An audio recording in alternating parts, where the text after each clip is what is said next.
वही जड़त रहे। अब सोचो हमारे पास कोई स्प्रिंग है, मानो स्प्रिंग जैसा है ना, वो उसके पूरी की पूरी आकृति जिस हिसाब से है वो जड़त रहे।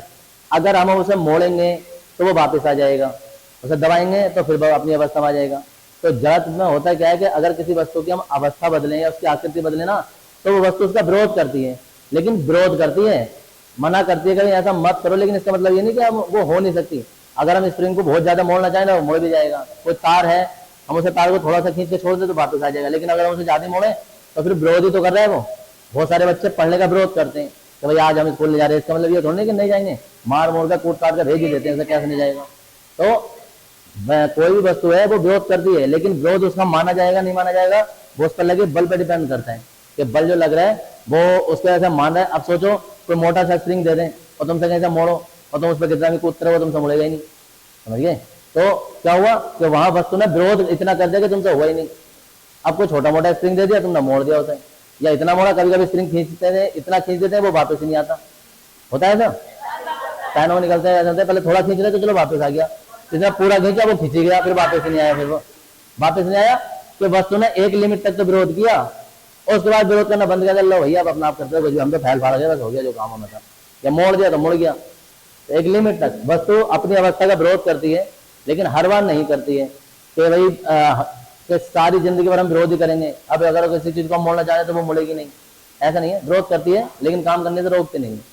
अब आ जाती है बात कि वस्तु जैसी है ना ऐसी रहना पसंद करती है, ठीक है। जिस अवस्था में है ना भाई ठीक है, हम उस अवस्था में ठीक है, हम उसमें परिवर्तन करेंगे विरोध करेगी वो। अब सोचो हम किसी बस में खड़े हैं, बस में खड़े हैं तो हमारे शरीर के दो भाग होते हैं, समझे। पहली बात तो जब हम बस में खड़े हैं तो बस पे हमारे पैर ऐसे टिक रहे होंगे, उसमें बस भी रुकी हुई है। अब बस जो अचानक से चल पड़ी तो हमारा पूरा शरीर विराम अवस्था में था, लेकिन पैर वाले जिससे हमारा पैर स्पर्श कर रहे थे वो बस चल पड़ी आगे को, तो हमारे शरीर का निचला सिरा जो है वो गति की अवस्था में आ जाता है, ऊपर वाला विराम अवस्था है, जिस कारण व्यक्ति पीछे गिर जाता है। अब इसका उल्टा सुनो जो अगला लिखेंगे कि बस चल रही थी तो हमारा पूरा शरीर भी चल रहा था, बस 60 की स्पीड पे थी तो हमारा शरीर भी 60 की स्पीड पे था। ऐसे नहीं कि हम पीछे रह जाएंगे, वो तो उसके अंदर है तो बराबर चल रहे हैं। अब ब्रेक लगा दिए, जब ब्रेक लगा दिए तो निचला सिरा जो वो रुक गया और शरीर ऊपर का जो भाग था वो 60 की स्पीड पर गतिमान है, जिस कारण व्यक्ति आगे की ओर गिर जाता है, ठीक है। अब इसका तीसरा भाग सुनो, बस चल रही है और कोई व्यक्ति उतरना चाह रहा है उसमें से, तो अगर तुम उसे उतरे और उतरने के बाद वहीं रुक गए ना तो कला खाते हुए जाओगे, छिल जाओगे मोटे मोटे भी सब उसके, ठीक है।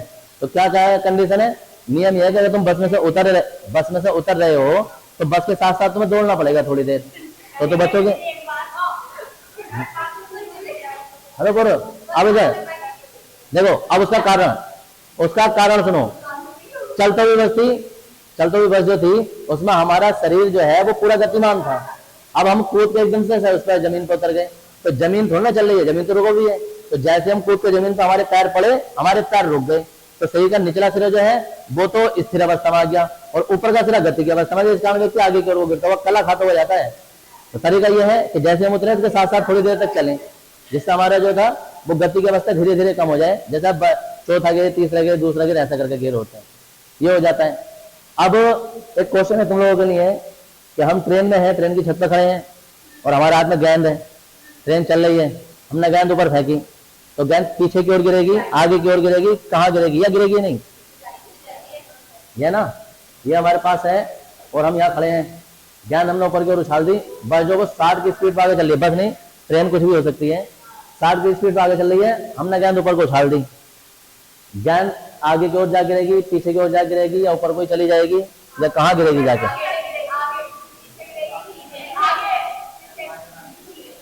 हाँ जी बताओ, कह हमारे पास आ जाएगी। हमने गेंद फेंकी, अच्छा कोई सामान हो ना, कभी बस में चल रहे हो ना तो फेंक के देखना ना, हमारे पास आना, फिर बस वाले से कहेंगे अबे भैया रुक जा, सामान गिर गया। हाँ कारण कारण कारण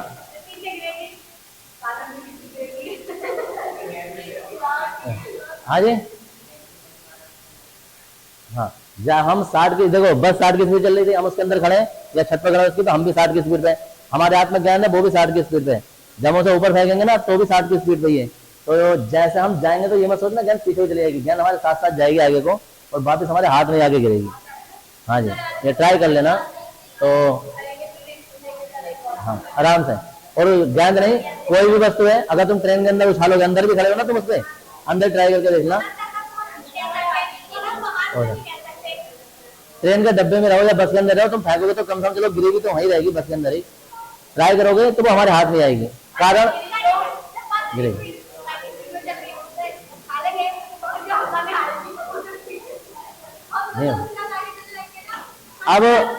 अब सुन लो इधर, ये तुमने टेक्निकल देखा, मैं तुम्हें रियल एग्जांपल बताता हूँ।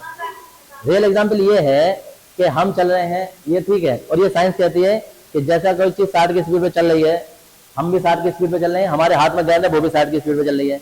हमने ऊपर गेंद फेंकी तो गेंद भी आगे को 60 की स्पीड पे चलेगी, ठीक है जी, और हमारे हाथ में जो है वो आ जाएगी 60 की स्पीड पे।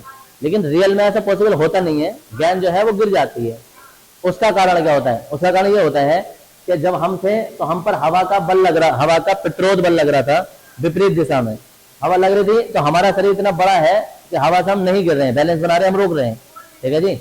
लेकिन जैसे हमने ऊपर फेंकी ना तो हवा जो है वो गेंद पे भी लगी, तो हमारी स्पीड 60 बनी रही, क्योंकि हमारे लिए तो इंजन खींच रहा है, उसमें डीजल चल रहा है, ऊर्जा जा रही है, 60 की स्पीड बन रही है, हवा ऐसे भी ढकेल रही है, समझ गए।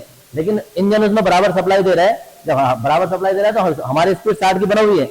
लेकिन जब गेंद ऊपर गई ना तो उसकी स्पीड 60 की नहीं बनेगी, हवा उसे रोकेगी, उसकी स्पीड चाहे 59 बने, चाहे उसकी 58 बने, 50 बने, 55 बने, कम हो जाएगी। अब अगर जो एक किलोमीटर भी कम हो गई तो हम यहाँ खड़े होंगे और गेंद यहाँ गिर जाएगी, हम आगे निकल जाएंगे, गेंद पीछे गिर जाएगी। तो अरे साइंस के हिसाब से तो हाथ में गिरेगी, समझ गए। अब क्यों नहीं गिरेगी? अब सुन लो इधर, तो इसलिए प्रैक्टिकल जो करने बता रहा था, मैं बोल रहा था ट्रेन के अंदर। अब अंदर के लिए क्या होगा कि अंदर तुमने गेंद फेंकी तो वहां हवा नहीं लगेगी गेंद को, समझ गए, तो वो हाथ में ही आती है। लेकिन ट्रेन की छत पे, बस की छत पे जब तुम खड़े हो गए तो हमारे शरीर को हवा लग रही है, हमारा शरीर संभाल रहा है, बस को भी हवा उतनी लग रही है, क्योंकि हवा तो एक ही चल रही है ब्रह्मांड में। हवा ब्रह्मांड में तो वातावरण है, ब्रह्मांड में तो है ही नहीं, ठीक है, वातावरण में। अब बस को भी इतनी हवा लग रही है, लेकिन ऐसा नहीं है कि अगर बस को हवा लगी तो बस रुक जाएगी, तो बस को तो इंजन चला रहा है तो बस बराबर चल रही है। गेंद को भी चाहिए ऊपर गई है तो उसे हवा लगेगी, पीछे भी चली जाएगी, उसकी स्पीड कम हो जाती है। तो इसलिए छत पर खड़े हो गए, हाथ में नहीं आएगी।